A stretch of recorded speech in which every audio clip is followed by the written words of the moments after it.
All right, so for today's explainer, we're going to do something a little different. We're going to peel back the curtain and look at the actual blueprint for creating a compelling visual.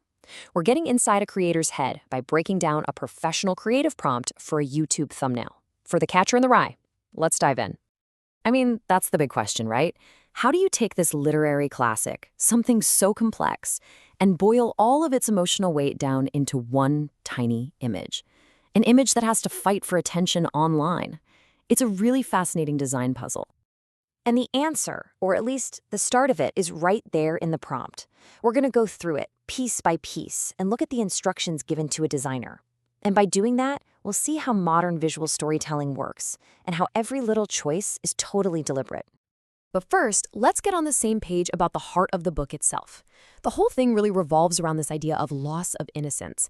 And you gotta get this because it's absolutely crucial. As you're about to see, pretty much every single visual choice in this thumbnail is designed to get that idea across. So, where do you even begin? Well, you start with the world. You start with the canvas. The prompt kicks things off by focusing on building the atmosphere, the emotional landscape where our whole story is gonna unfold. So the prompt calls for 4 specific ingredients to create this mood. A New York City street at night, blurred neon lights, these deep autumn tones, and some falling leaves.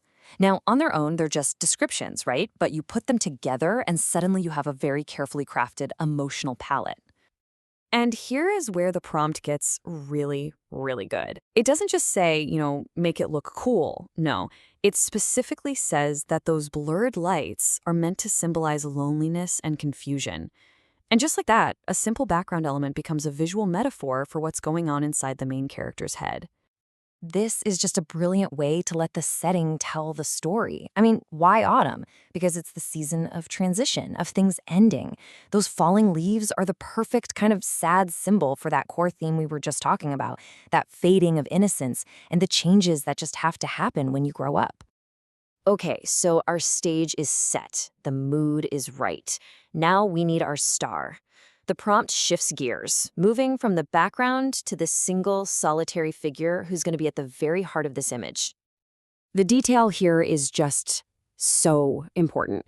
It's a teenage boy, not a grown man. He is specifically standing alone, which hammers home that feeling of isolation. He's wearing that famous red hunting cap, and even his expression is spelled out, thoughtful and troubled. It's a whole character sketch in just 4 little bullet points. And that cap is everything. I mean, for anyone who knows the book, seeing that red hunting cap is an instant signal. It's this super powerful symbol of Holden Caulfield's need to be different, but also how disconnected he feels from everyone. Putting that in is non-negotiable. It's the direct hotline to the book itself. So here's where the magic really happens, how these instructions all come together. You take the posture, standing alone, and you add that specific emotion, troubled. And what do you get? A powerful, silent story. It's basically the universal picture of teenage angst, captured perfectly. We've got our mood, we've got our character, but hey, this is a YouTube thumbnail we're talking about, and it needs a hook. So the final layer is the text, and it's designed to grab a very specific type of person. Now, this is really clever. The prompt gives 2 options, targeting 2 totally different kinds of viewers. The catcher in the rye explained, that's for the student, right? The person who's actively looking for info. But a story of lost innocence, that's more poetic. That's for someone who might not even know the book, but they're hooked by that universal idea. That's just smart marketing. And check out this detail, the instruction for the font. Bold, modern text. This is so important. It stops the thumbnail from looking like some dusty old book cover. It makes the whole thing feel current, fresh, and designed for right now, for YouTube. Okay, let's put it all together now. We've taken apart the atmosphere, the character, and the text. Let's see how all these ingredients come together to make that final, perfect image. When you look at it this way, it's almost like a recipe. You start with your base, that moody city. Then you add your main subject, the lonely teenager.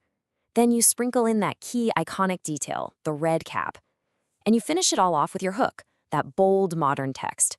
Each layer just builds on the last one to create one powerful message. This quote from the prompt itself just sums up the whole goal perfectly, a minimalist yet dramatic design. It's not about clutter, it's about high contrast, a strong emotional feeling. The idea is to make a design that's simple enough to get in a split second, but powerful enough to make you stop scrolling and actually click. And really, that's the ultimate point here. A great thumbnail, one that's built like this, isn't just a picture, it's an invitation. It's a visual argument that tells you in a fraction of a second why this 70-year-old story still matters, why it's still packed with emotion, and why you should want to learn more about it. So, that leaves us with one final thought. Now that you've seen the blueprint, what other big, complex stories, from history or science or art, could be boiled down into one perfect, powerful image? Really makes you think, doesn't it? The possibilities are endless.